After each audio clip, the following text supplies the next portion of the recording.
Les muqueuses, ce sont tout ce qui est comme ouverture. Je parle, la bouche, c'est une muqueuse. Les narines, c'est des muqueuses. Les oreilles, au niveau donc de l'anus, c'est une muqueuse.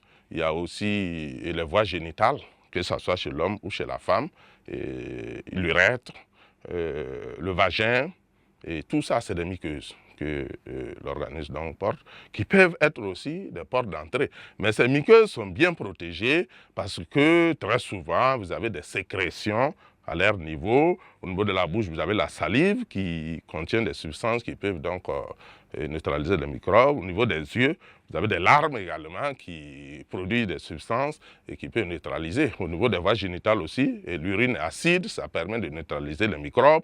Au niveau des voies du vagin, au niveau de la femme, il y a également des sécrétions acides.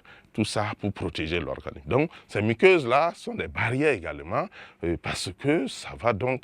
c'est vrai que c'est des portes, mais c'est comme s'il y a des portes et des ouvertures, mais des ouvertures bien sécurisées à travers les substances et les dispositifs bien sécurisants qui sont à ce niveau-là. Donc, nous retenons donc qu'au niveau donc, des barrières anatomiques, il y a bien sûr la peau et il y a les muqueuses qui sont des dispositifs donc, pour protéger l'organisme, pour délimiter l'organisme et constituer des obstacles pour la pénétration de tout corps étranger.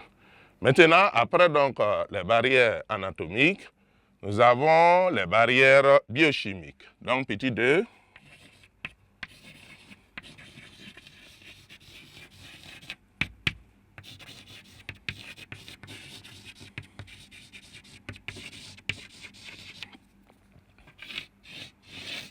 Donc, pour ce qui est des barrières biochimiques, ce sont très souvent, tous les sujets, je parlais donc des muqueuses où il y avait des sécrétions, effectivement. Vous avez au niveau de l'estomac, par exemple, des sécrétions acides qui neutralisent les microbes.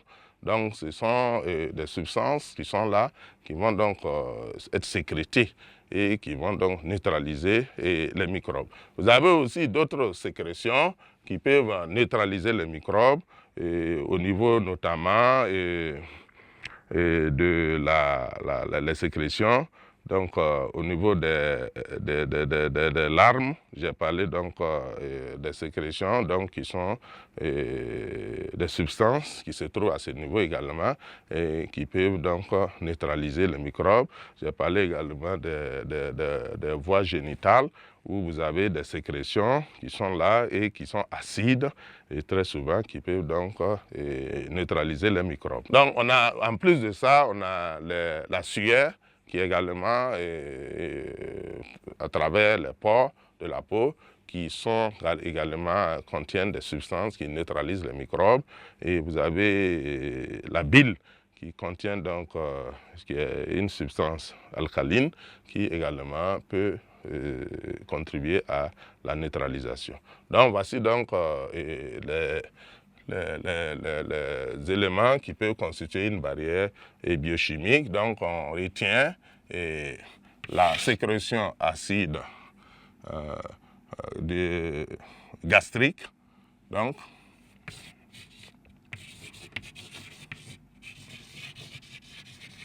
les sécrétions gastriques.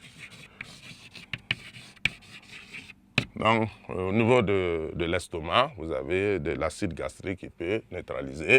Nous avons la sueur. Nous avons également, qui est très, on peut dire, qui peut bactéricide, qui peut tuer donc les microbes. On a la bile, la sécrétion alcaline.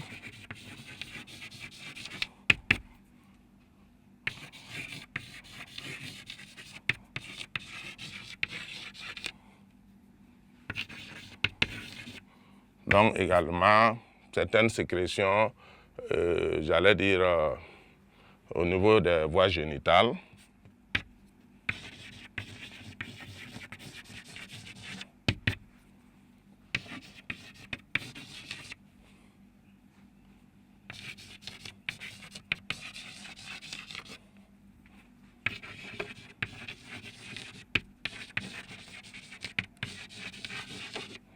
Donc on peut parler de sécrétion vaginale.